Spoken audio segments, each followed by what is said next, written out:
Eating is something that's part of life and vital to your existence. You do it every day, and sometimes you don't do it at home, which means that you never know exactly where your food came from. That's really the struggle, isn't it? Having something on your plate and not knowing what it actually is. Today, we're going to figure out what those things could be, and after you see them, you may never eat them once again. Join us as we have a look at 20 foods you will never eat again after knowing how they're made. Number 1. Hot dogs. The hot dog, the classic American snack and backyard barbecue staple. We revel in the satisfying snap of the casing and the blend of toppings that are piled on, but how does this carnival favorite come to be? Well, brace yourself for a frank discussion. Hot dogs begin their journey as a blend of beef, pork, and chicken trimmings. That's right, when you bite into a hot dog, you're actually dining on all the leftover parts. To this meaty mixture, companies add a blend of salt, garlic, paprika, all for that unmistakable hot dog flavor. And once spiced and flavored, the blend is then pureed into a paste, a far cry from the delightful dogs that you may be used to seeing. In their next transformation, this paste will then be funneled into an edible casing, often the collagen from a cow or a pig skin, giving you that familiar tubular shape. And after a stint in the smoker and a bath to remove the casing, that's when you have your hot dog. Do you still have that same enthusiasm for the humble hot dog now that you've glimpsed behind the grill? Perhaps the next time you enjoy one, you'll remember the frank reality behind each and every bite. Number 2. Chewing gum. Chewing gum is a sweet aid for concentration, a freshener of breath, a sticky menace under the desks of many school children, and a complete and utter annoyance on sidewalks. But have you ever wondered what gives gum its chew? Well, let's unwrap the truth behind this persistent pastime. Gum base, the chewy part of the gum, is not exactly made from ingredients that you may want to savor. Historically, it was made from a natural latex. However, modern gum manufacturers use a synthetic base composed of plastics and rubbers. That's right, the same materials used in car tires and plastic bottles. To this base, manufacturers will add a sweetener, a softener, a flavoring, creating that tasty treat that you know and love. But beneath that minty freshness or fruity zing, you're essentially chomping down on a specially designed taste-enhanced plastic. And so the next time that you're mindlessly chewing away, consider the origin of that long-lasting chewiness. Still fancy freshening your breath with that minty piece of rubber? I'm not here to judge you, just here to share a sticky little secret. Number 3. Chicken nuggets. Chicken nuggets are golden, crispy bites that make both children and adults' hearts flutter. But are they actually made out of pure chicken? Well, here's a nugget of knowledge for you. It's a bit more complicated than that. Firstly, what you're often eating in a nugget is not the prime chicken breast, as many would believe. The nuggets are typically fashioned from a mixture of chicken parts. These parts can often include the skin, along with a paste that's created by forcing bones with some attached meat through a sieve. They're ground together to form the nugget's meat base. And then they're mixed with water, food starch, and a myriad of preservatives, all before being battered and breaded. And that familiar shape, well, it's formed in a mold, and what emerges from the fryer may be delicious, but its journey there is less so. So the next time that you reach for that comforting fast food staple, just remember, it's more of a puzzle of parts than it is a wholesome chunk of chicken. Are you still craving those golden nuggets? Well, to each their own, I suppose. Number 4. Jelly beans. Jelly beans are the rainbow-colored, shell-shocked candies that are loved by all, a whimsical delight in every bite. But let's just say that there are more to them than meets the taste buds. To start with, the sweet, glossy exterior of a jelly bean is the result of a process called panning. These candies are rotated in large and heated drums and showered with sugar and shiny glaze for days on end. It sounds delicious, that is until you discover that one ingredient contributes to that glossy coat, and that's shellac, a substance that's derived from the secretions of the female lac bug. Yes, indeed, those pretty and shiny beans owe their luster to bug secretions that are heated and liquefied into a consumable glaze. Your Easter treats just got a tad less sweet now, didn't they? Remember, the next time you relish the vibrant sheen of a jelly bean, you're actually savoring nature in a rather insect-oriented way. And if you still find them irresistibly glossy, well, I'm not one to bug you about it. Number 5. Shrimp. This is a seafood favorite that's adored for its delicate taste and versatility. Peel and eat, cocktail, grilled, they're all delightful, aren't they? But wait until we trawl through the waters of their reality. Most of the shrimp that you consume are farmed in parts of Asia and South America. Here, the shrimp are raised in crowded ponds and fed commercial pellet food. It's not quite the romantic oceanic image, is it?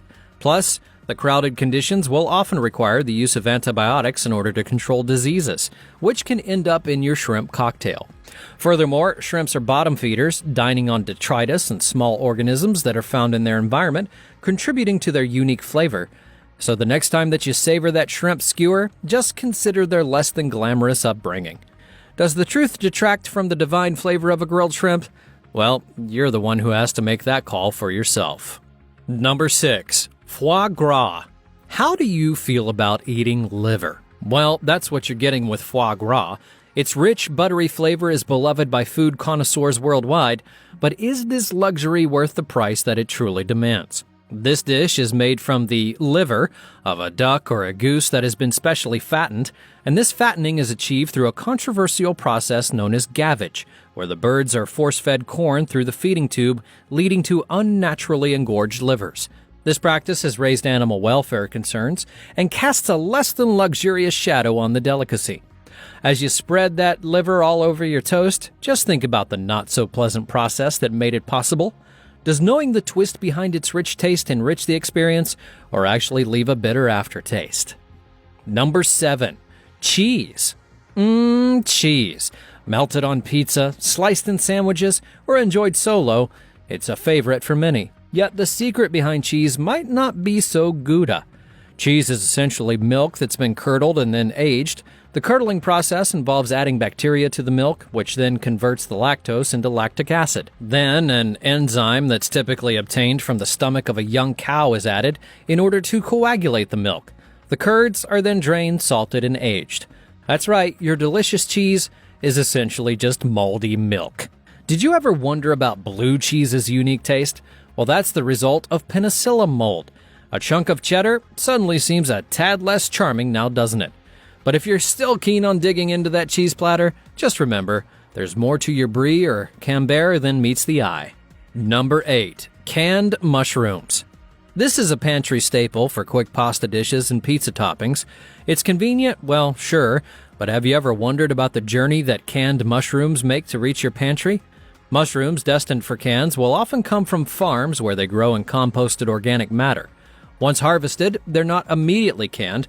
Instead, they're often soaked in a solution that can contain various chemicals in order to prevent them from being discolored. And that slimy texture, that's the result of the heat processing that mushrooms undergo during canning. The next time you open up a can of these fungi, you should think about their less than fresh journey. And if you still find that the convenience outweighs the slimy truth, that's entirely up to your taste buds. However, I will tell you, it doesn't take a whole lot of effort to slice up a fresh mushroom. Number 9. Caviar. For some reason, this dish is considered to be the gourmet luxury of opulence, and those tiny salty pearls are a real treat for the palate. But the truth behind the extraction might be slightly less exquisite. Caviar is, in essence, sturgeon fish roe. Harvesting these precious eggs is no simple feat. The female sturgeon, which takes up to 20 years to reach maturity, is often killed for the extraction of her eggs. In an intensive process of careful extraction and delicate salting follows, giving us the coveted caviar. In essence, that indulgent spoonful of caviar at your fancy soiree is the result of a pretty grueling process for the fish itself. And that leaves a question. Does this knowledge make the experience more savory, or just leave a bitter taste in your mouth? Number 10. White sugar. The sweet sprinkle on your morning cereal or the secret ingredient in your favorite cookies, white sugar is everywhere. But how does it go from tall, leafy sugarcane to the powdery sweetness that you love? Sugarcane, once harvested, is then crushed in order to extract the juice, and this juice is then boiled and crystallized to produce raw sugar. It all sounds fine, that is until you realize that achieving that pristine white color involves another step. Raw sugar is mixed with a syrup solution, filtered through bone char, which is charred animal bones, and that removes the impurities and discoloration. That's right, your morning coffee's sweet companion has taken a tour through some charred bones. So no matter what you think, the truth might not be that sweet in the end. Number 11. Marshmallows. These fluffy white clouds of sweetness elevate our hot chocolates and our s'mores. Their delightful texture is the result of culinary wizardry, right? Well, let's stick to the facts. The marshmallow's bounce actually comes from gelatin, an ingredient that's obtained from animal collagen, primarily from pigskin and bovine hide. The gelatin is mixed with sugar and corn syrup, then it's whipped in order to incorporate air, and then it's set to achieve that characteristic marshmallowy texture. And so, your gooey s'mores or that heavenly marshmallow-topped hot chocolate, it's delightfully derived from animal skin. And so the next time that you're sitting around the campfire enjoying that classic chocolatey, gooey treat, just remember, you may actually be eating the skin of an animal at the same time. Number 12. Red candies. Red candies are vibrant, eye-catching sweets that you can't help but reach for, but have you ever wondered how they get that rich and ruby red hue? Well, hold on to your sweet tooth, because we're getting into the connection. The red color in many candies actually comes from a dye named carmine, which comes from the secretions of an insect that is crushed to make the red color. Yes, indeed, that cherry lollipop or strawberry hard candy owes its tempting color to the bodies of tiny bugs. And in recent years, it's been disputed as to whether or not this practice is still put into place, but I guess that kind of goes with the quality of the candy and the price that you're willing to pay for it. Number 13. Processed cheese. Now, I know I talked about cheese earlier, but now I'm getting into the much more cheaper and convenient processed kind. You know, the one that's weird and gooey and is neon orange and never seems to harden up no matter what you do? Well, there's a lot more beneath that shiny plastic wrapper, and it's time to get to the truth. The journey of processed cheese begins with real cheese, often a mixture of different varieties. This cheese is ground up and melted into a molten cheese river, but cheese alone does not a processed cheese make. Here's where that part comes into play. Manufacturers will add a cocktail of ingredients to this cheese river, which could include emulsifiers. These substances help to prevent the oils and proteins in the cheese from separating under heat and gives processed cheese its signature smooth melt. Other common additives will include extra dairy, salt, food coloring, and preservatives, and these additions will help to extend the shelf life, maintain a uniform color and texture, and enhance the flavor of the cheese. Once all of those are blended together, the mixture is poured into a mold or extruded into a sheet, cooled down, and then packaged up, ready to be melted into your burger or grilled cheese sandwich. And so that slice of processed cheese in your sandwich carries with it more than just cheese. It's a blend of dairy, additives, and scientific ingenuity that's all designed to create a product that's as stable and versatile as it is tasty. But then again, I'll remind you, there's no cow in the world that produces orange milk. Number 14. Soda. Now it's time to move on to a classic carbonated beverage that's been around for decades. Soda. It's just carbonated water, sugar, and bubbles, right? Well, it turns out the concoction is a bit more complex. Soda begins with carbonated water, the source of the beloved bubbles, and to this, manufacturers will add high fructose corn syrup, a sweetener that's both cheaper and sweeter than sugar, and then comes a cocktail of flavorings, colorings, and preservatives. This mixture may include phosphoric acid, a substance that gives the soda its tang, but is also used as a rust remover. So the next time you crack open a can of your favorite soda, just remember the tart truth. Knowing the recipe might make the fizzy sweetness flat, or maybe you'll still be savoring the bubbles. Only your taste buds will be able to decide. Number 15. Vanilla flavor. Vanilla flavor is a comforting and smooth note that we often associate with ice creams and cookies, but you may want to prepare your taste buds for something a little less appealing. Much of the vanilla flavor that we encounter doesn't come from the pricey vanilla bean. It actually comes from a compound which doesn't naturally occur in vanilla beans. It's often synthetically produced from a variety of sources, one of which is a component of wood. That's right, wood. Another source that's less appetizing is one that's derived from a wood creosote and even synthesized from clove oil. Yes, the comforting vanilla flavor could potentially be a woodsy wonder in disguise. Nonetheless, people love it and they still eat it every single day. Number 16. Cope Luwak. Coffee is something that many of us wake up to every day and enjoy, It gets our day started, it keeps us fueled all throughout, and it can also be enjoyed as a treat in many different forms at any time that you may desire. However, there is one particular type of coffee, known as Kope Luwak, that takes a more unique, even if somewhat unconventional journey to its cup. The protagonist of this story is the civet, a small nocturnal creature that's native to the tropics of Africa and Asia. Civets have a particular fondness for the most ripe and juicy coffee cherries, but their digestive systems actually cannot process the hard coffee beans inside of those cherries. Once the civets have had their fill, the beans then travel through their digestive tract, undergoing a series of natural chemical transformations, and this is where things get interesting. Enzymes within the civet's stomach will work to break down proteins in the beans, resulting in a smoother and less bitter coffee. These cats will then deposit the processed beans onto the forest floor, where they're then collected by human beings. The beans are thoroughly washed, dried, roasted, and ground up, resulting in Kope Luwak, one of the most expensive coffees in the world. The cup that you enjoy is characterized by a unique flavor profile, being less acidic with an earthy caramel-like sweetness. However, the bitter side to this coffee tale is that the high demand for Kope Luwak has led to inhumane treatment of civets, with many being held in captivity under poor conditions for mass production. It's a crucial ethical consideration when pondering over a cup of this prized brew, also not to mention it comes out of the cat's butt. Number 17. Honey. This amber-colored nectar of sweetness that we drizzle on our pancakes or stir into our tea is called honey. It's the result of bees collecting nectar from flowers, but there's a buzzworthy process behind each jar of honey that's not as straightforward as you would imagine. It all begins with our hardworking friends the bee. On a sunny day, worker bees will venture out from their hive, flying even miles to reach an array of blossoms. That's where they will use their long and tubular tongues to extract nectar, a sweet liquid produced by flowers. But this is only the beginning of the honey-making process. Once a bee has a belly full of nectar, it then returns to the hive, and here's where things get interesting. The bee regurgitates the nectar, passing it onto another bee's mouth, and this process continues to several times amongst all the different bees. Each time that it occurs, enzymes in the bees' stomachs will break down the complex sugars of the nectar into more simple ones, when finally, the partially digested nectar finds its way into a honeycomb cell.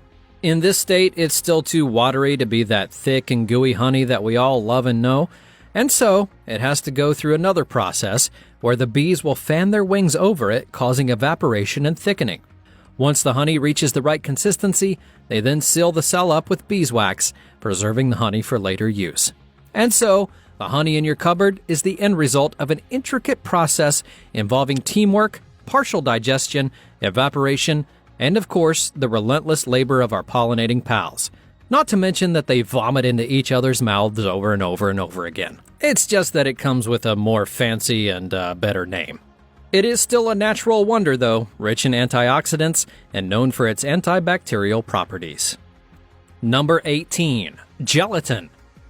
The magical ingredient that gives jelly its jiggle is called gelatin. It's also in marshmallows, and it even adds body to broths. It's a culinary fairy dust that transforms liquid into wobbly delights. And in its most basic form, it's a protein that's derived from collagen, a component that's found abundantly in the connective tissues, bones, and skins of animals.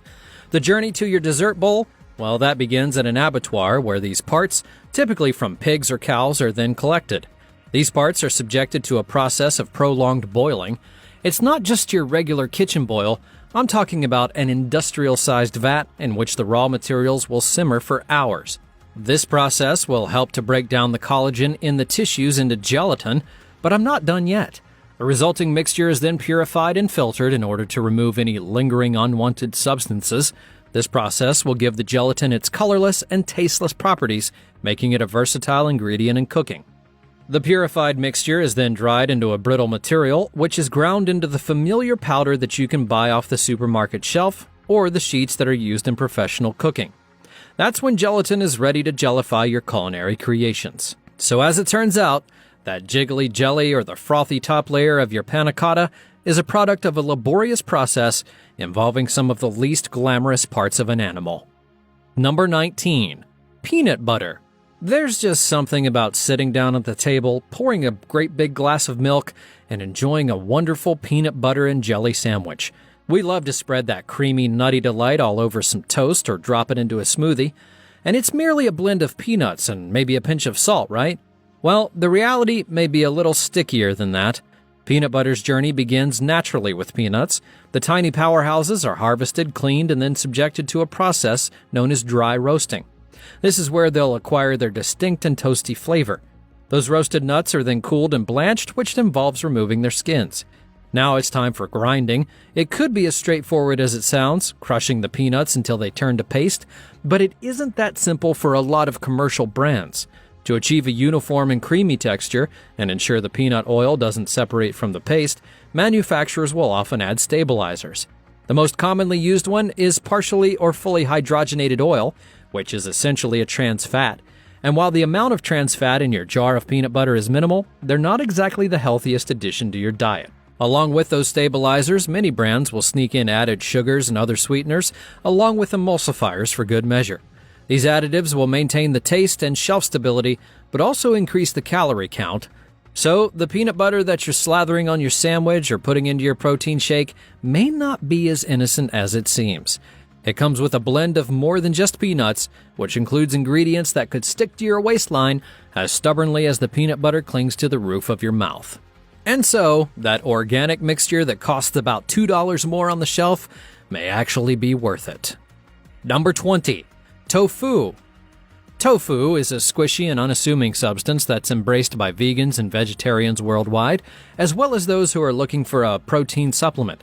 Its journey into many of your dishes and your dinner plate begins in a field of soybeans. These beans are hard and small and inconspicuous, and they're packed with protein.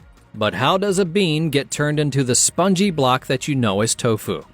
These soybeans are first soaked, which increases their size and makes them ready for the grinding process. That grinding will result in a thick and milky liquid.